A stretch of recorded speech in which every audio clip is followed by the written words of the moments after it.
Kisah Pastor Walfross masuk Islam setelah gagal bakar Al-Quran.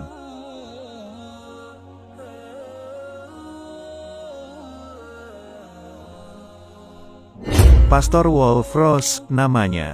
Pemuka gereja di Angola itu memegang sebuah mushaf dan menghadap jemaatnya. Ia kemudian melemparkan mushaf itu ke lantai dan menyiramnya dengan bensin. Orang-orang memperhatikannya dengan serius saat Walfross menyalakan korek api.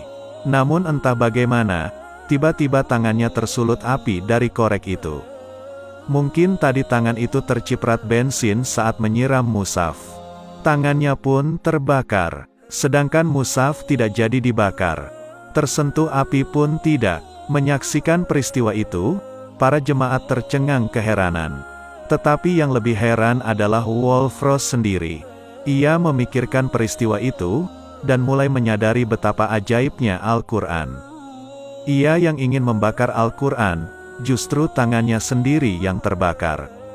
Ia yang ingin menghina dan memalukan kitab suci umat Islam, malah ia sendiri yang dipermalukan.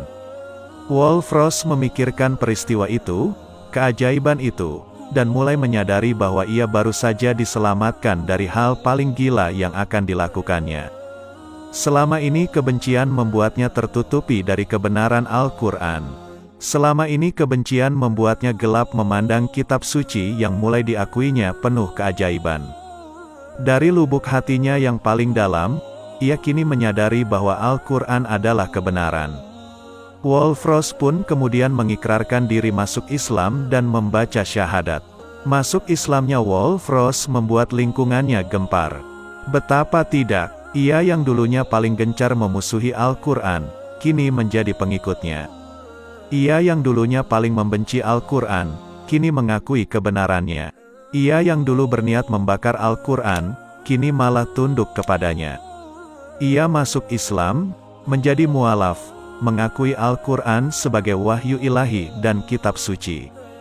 Tak lama setelah keislaman Walfross, pemimpin Gereja Angola Yakoub Musa pun menyatakan masuk Islam.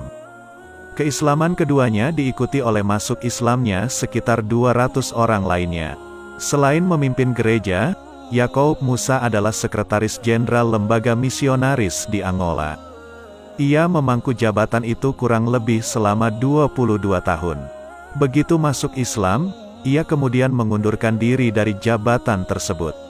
Ketika pemimpin redaksi harian Tartim mewawancarainya, Yakoub Musa mengatakan bahwa saat ini, sewaktu buku Ajaib Al-Kohas ditulis, ia menghabiskan waktunya untuk menyebarkan Islam di Nigeria.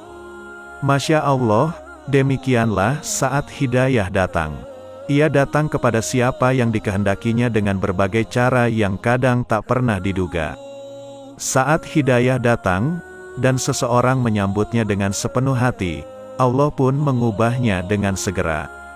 Ia yang tadinya membenci Islam menjadi sangat mencintainya. Ia yang tadinya memusuhi Islam, kini menjadi orang yang membelanya. Ia yang tadinya memprovokasi orang lain agar menjauhi Islam, kini berubah menjadi dai yang menyeru manusia untuk beriman kepada Allah Subhanahu wa Ta'ala.